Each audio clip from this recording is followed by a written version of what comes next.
This valedictorian earned 2 college degrees in high school, but never gave a speech. Why? Because nobody handed her the mic. So now we're giving it to her. Meet Maisie Hatler, a teen prodigy from Ventura, California, who quietly earned 2 associate's degrees before most students figured out their senior class schedule in 11th grade. She also holds the highest GPA in the school's history with a 4.9 cumulative and a 5.0 for this term. But no stage, no spotlight, no applause. Today, we're fixing that. Welcome to the Traveling Principal Show. When the best moments in education aren't shared on stage, they are on this show. This is my attempt to honor Maisie's great accomplishments with her interview titled The Greatest Valedictorian Speech Never Heard.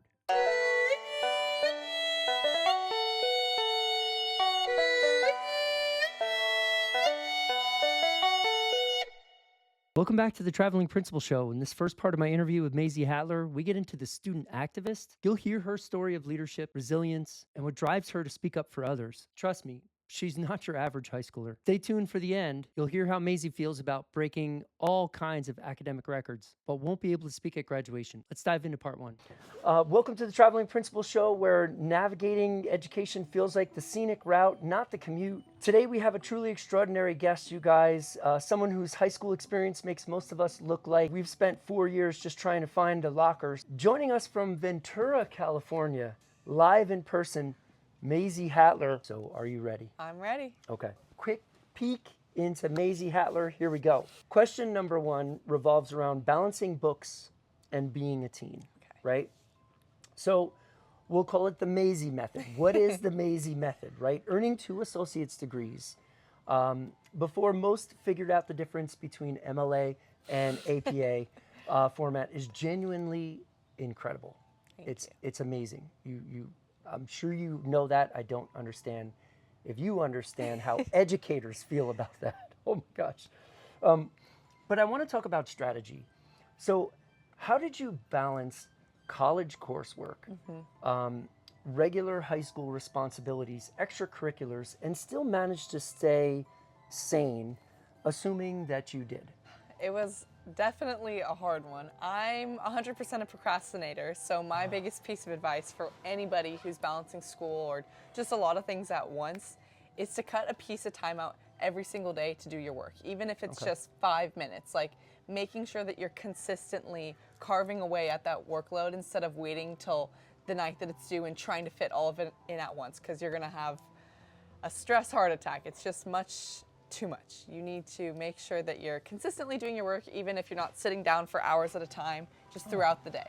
So it's a bit of a horseshoe game for you, where you're winning them to death. You're doing a little every day, a little at a time. Picking away at it. Or you're not a crammer. I would say that I'm a crammer and a procrastinator, but I'm really trying to break that habit by doing a little bit at a time. Taking my own advice. Yeah. I like that style. So the Maisie method to balance ambition, success, and having a life is doing a little bit at a time every day. Make sure you don't procrastinate. And okay. It gets really hard. Like junior year, I'm not gonna lie, was probably the hardest year of my life. You know, I ended up taking 18 classes just junior year alone, and it almost killed me. Like you said, I wasn't doing a very good job of balancing my life and school. Junior year was kind of all school, but... How many hours of sleep did you get a night during that time? Not a lot. Not a lot? 5 really? Was probably a good night. Easy. Yeah. Whoa. Yeah, it was hard. It was really hard. I still can't believe I did it. I don't know how. How about that? Okay. Well, job well done. Thank you. Job well done. Thank you. Needless to say. So this is an interesting one for me, because working directly with the Department of Education on digital safety and ethical AI does sound like a plot for a teen sci-fi drama. But in reality, it's serious business, right? This is crazy stuff that's going on, and it's happening all so fast. What have you learned from your experience that schools absolutely need to understand? And as a student, do you see AI as more of a helpful assistant to you, or are we closer to like this robot takeover than I realize? Wow. I'd say we are. We're getting there. We're getting there. Working with the U.S. Department and just getting involved with AI is still one of the best opportunities I've ever had, and I'm so grateful that I got to do that. And I think the biggest thing that schools and people in general need to be on top of is just being educated and knowing what's happening, because if schools and everybody just view AI as the enemy and don't understand what it's doing and what its capabilities are, Yeah. you're going to fall behind, and it really is going to take over. Because if you don't know what's happening, then how are you going to either prevent it or use it for good? Because AI is inevitable. It's the future. So It is. Let me take it another step forward, because I've reported a lot on AI. I push it in schools. I constantly teach educators and administrators how to use it. right. I understand their perspective. I understand a parent's perspective. But I've yet to really truly comprehend a student's perspective. Do you feel as though most students utilize AI, and if they do, are they using it for ways that allow them to learn, or are they using it for shortcuts mainly? I think right now a lot of students definitely are using it for shortcuts just because they're not aware of the capabilities, and their teachers aren't really marketing it, I guess you could say, in a way that it is helpful. At all, right? Nobody's really pushing It's it. the enemy. Yeah, it's and that's why I'm constantly fighting against that. And Right. I would wonder if we're teaching the teachers how to use it so they can teach the kids a little bit more effectively, if that will allow students to maybe use it better. I definitely think so. That's one of the main points that we had when we were meeting with the U.S. Department of Education, was getting these courses out there for teachers to understand what the capabilities are and how they could use it for lesson planning, or maybe just helping students get caught up on things, and just what ways it could be used to benefit not only the teachers and their curriculum, but also the students in a more beneficial way than just cutting corners and getting assignments done. So then give me the inside U.S. Department of Education scoop, man. Are they going to adopt AI? Are we going to have it? I think they are.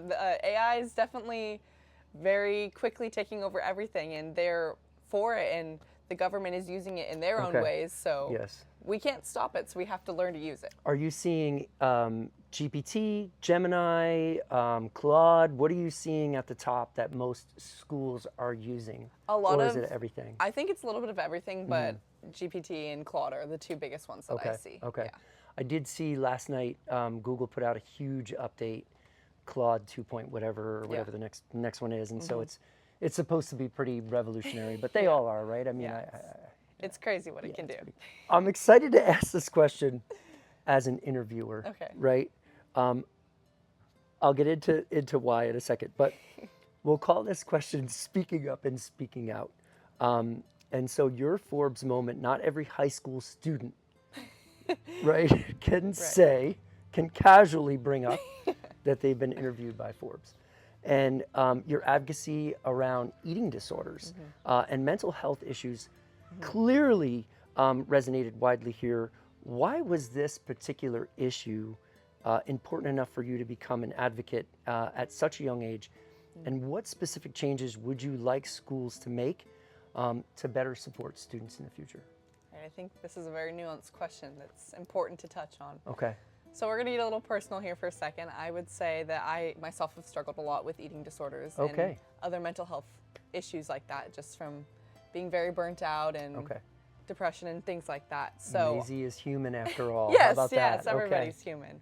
So just coming from that personal experience and feeling very alone in that struggle, and then when finally having the courage, to speak about it and talk to other girls my age and things like that, seeing just how many of my peers are struggling with eating disorders, body image, mental health. Like, it's truly an epidemic that all teens, I would say almost every teen, has struggled with one of the two. So that really just made me feel like I needed to do something, because I had at one point felt like I didn't have a voice and nobody else understood what I was going through. And then I quickly learned that everybody felt the same way. Wow. So if we all felt that way, then somebody needed to be, brave and speak up and make change that would help us not feel so alone. Awesome. Wow. Okay. As a father who has a daughter who's about to be 13, thank you. Because she really needs to hear that. It's really hard to be a girl and just a teen in Yeah, society man. in general. There's a lot of pressure. Follow-up question.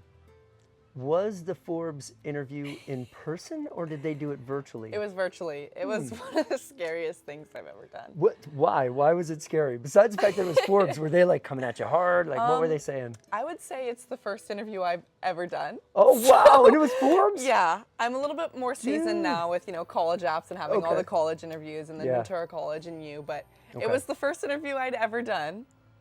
and it being Forbes, the stakes were very high. And Hysterical. I don't think I'd ever been more nervous in my life. Really? Yeah. It's probably better it was virtual, Yeah. you know? Oh Yeah, my I'm glad. gosh. I didn't know what to do with myself. Wow. Did they ask you anything on the spot that was like, oh gosh? I feel like it was all kind of on the spot for me, just being new to interviewing and how so it the works. Whole thing, the whole thing was Maisie. I'd obviously had some experience with speaking on the spot with Model UN and mock trial, but Sure. when it came to like talking about myself and stuff that I'd done, I'd never really polished how to describe the things I'd done. So it was very difficult to articulate Oh, wow. what things I've been working on. And it was mainly about the public policy team I'm on at Harvard, where we advocate for against eating disorders. Okay. So Okay. we talked a lot about our work and my experience as a girl and a teenager and how these harmful companies are marketing and just my experience overall. Gotcha. Yeah. Okay. Wow. Forbes, man. I still can't believe it. Did they print it? I don't know if they did. I think because of like the big pharma companies and just how much opposition our bills have had from really big companies that it was a little too controversial to end up being printed. Wow. Yeah. Because it's been Already. very, very hard to get our bills passed. We've gotten it passed in New Jersey and Massachusetts. Oh, wow. But That's it. yeah, I spoke for the Judiciary Committee at the California State Senate and it didn't end up passing. But Really? we're trying it again the next session. So we're going to hope it does this time. Well, let's stay on that route for a second because that brings us right into like Model UN Right. and you saving the world, right? That's the goal. and you've already started, right? So representing Guatemala in Model UN conferences sounds fascinating and intense, but honestly kind of fun. It is. Right? So do you have any behind the scenes stories from these times or memorable moments from your diplomatic adventures? Maybe something that they didn't exactly go according to plan and you had to pivot on the spot. I'd say Model UN as a whole is just a very niche, like, friend group, almost. Okay. Everybody that does Model UN, we all have the same slang, the same terms, and it's just like a little cult almost, and it's the best. It's kind of like the debate kids, but more cooler, I'd have to say. One of my favorite things about Model UN is you never, like, learn the person's name. So I'm representing Guatemala, so every friend I make, every ally, every person I interact with just knows me as Guatemala. So there's a little bit of that, like, hysterical. Yeah, like hey, Guatemala. Exactly. You just are someone completely different in that moment, so you get to be yourself and truly advocate for your country and not have your actual name or have to be that person that you usually are. You get to be someone completely different. Okay. And then another thing that I absolutely love about Model UN is that people pass notes. It's super sweet. Like, when you're up there speaking, really, people will just jot down little notes like, "Oh, Guatemala, I loved your point on this. Like, no let's way. collaborate later." Really? That's fun? It's super fun. Okay. Aw. I think it's probably my favorite, like, club or extracurricular at high school that I've done. Model UN. Yeah. It's the best. What did it teach you about dealing with difficult people? You definitely learn diplomacy very quickly and how to assert your own opinion, but in almost like on a silver platter. So you can get it across nicely, but firmly without, you know, irritating or aggravating the situation further. Okay. Especially with someone that maybe does not agree with your point at all or what you're trying to do or what you're trying to get past. So you definitely learn, I guess, how to sugarcoat things a little bit. A digression question just came to mind that I have to ask. Do you use these skills on like your parents or on anybody else? It's like gentle parenting, almost like you got to coach them into something else. Oh my gosh. I'd say so. You know. That skill took me a long time to learn. Well done. Well done. I'm proud of you. You learn a lot of things with Model UN. It's great. All right. I encourage everybody to participate in it if you're in high school. It's Interesting. the best. Okay. So, all right, let's talk about Stanford. Okay. Heading to Stanford is obviously extremely exciting, right? Yes. It's from a principal's perspective, from a parent's perspective, from a teacher's perspective, it's extremely impressive. Extremely impressive, right? Like I think it's top shelf. And so, with that also, I'm assuming it's a little intimidating. Very. Okay. More than a little, yeah. What excites you most about this next big step? I'm really excited. Like, I love Ventura and I love being in a small town in a place like this, but I'm just so excited to go to a place where everyone is not the same as me in that sense, but the same intellectually. Like, everybody is so motivated. Everybody at Stanford wants to make a difference. Like, I feel like Stanford is my people. They're the kind of people that I want to surround myself with, and people that I could see making change in the world and just having that same ambition as I do. Okay. I think that's what I'm most looking forward to. I got to say, that's a perfect answer. I would love for you to be in that environment and immersed in that world of academia to a level that is so motivating and inspiring. Exactly.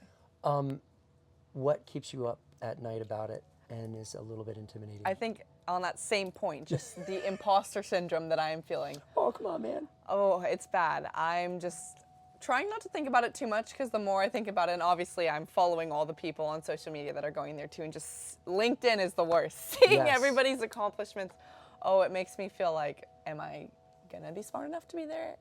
There's a lot of self-doubt, I think, but I'm just trying to reassure myself that if I got in, I deserve to be there. Yeah, so, I mean, obviously. Right. 3%. I still can't believe it. I'll just throw that back at you. But at the same time, it is interesting to hear that no matter how accomplished you really are, no matter how much you have done, you still have this notion of self-doubt. And I think that's a really important lesson for everybody to learn, that everybody's feeling the same way that you are. Yeah. So. Wow. All right. Thanks for sharing that. That's pretty huge. Okay. Let's do a little bit of a different segment where I'll fire some different questions at you that just touch upon different controversial topics. Okay. Because I have one of the smartest people I have encountered in my life sitting in front of me, and I can't not take this opportunity. So let's get started. Great.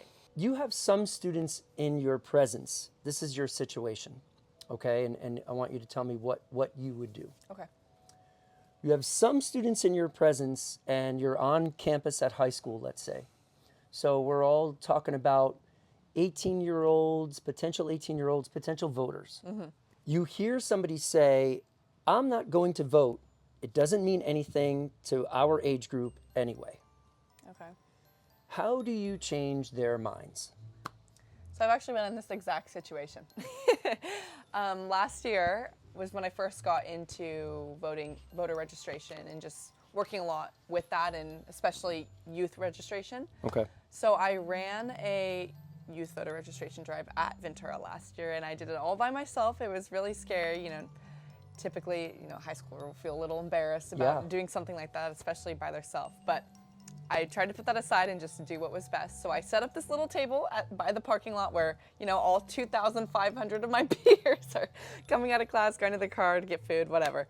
And I just had QR codes, and I was ready to face all of them and get them registered to vote. So, of course, apathy is a huge problem. Most people my age, most young people, just don't feel like their voice matters, don't feel like their vote or anything they do is going to change the system, because there's just so much distrust in our government and in democracy as a whole. A lot of people feel like it's failing. So I had many people come up to me asking me, like, why should they vote if their vote doesn't matter? They don't feel like their vote matters. And the thing that I would say most of the time is, your vote or our vote is shaping our future. Like, all these people in charge now, they're much older than us, and eventually we're going to be their age. And if we don't vote for the things that we want to see, our future is not going to reflect us.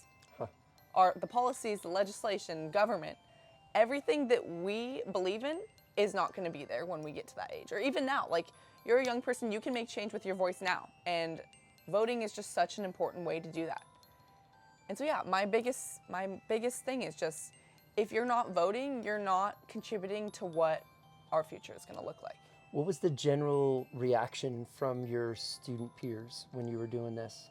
It's really important to connect with them on that level and not, jump into it too much that way. And just, I would talk about them too, about the things that they were passionate about. Maybe climate change or gun legislation, stuff like that. And so you got into it. You got to get onto that level and get them fired up about something that they're passionate, and give them a reason to be like, wait, this is something I really care about. And you're right, if I don't put my voice into this conversation, then the laws and legislation in my future isn't going to shape my views and my goals. So it's just really important to connect with them on that like personal level instead of like shoving politics down their throat and being like, you need to do this. Right, you know? right.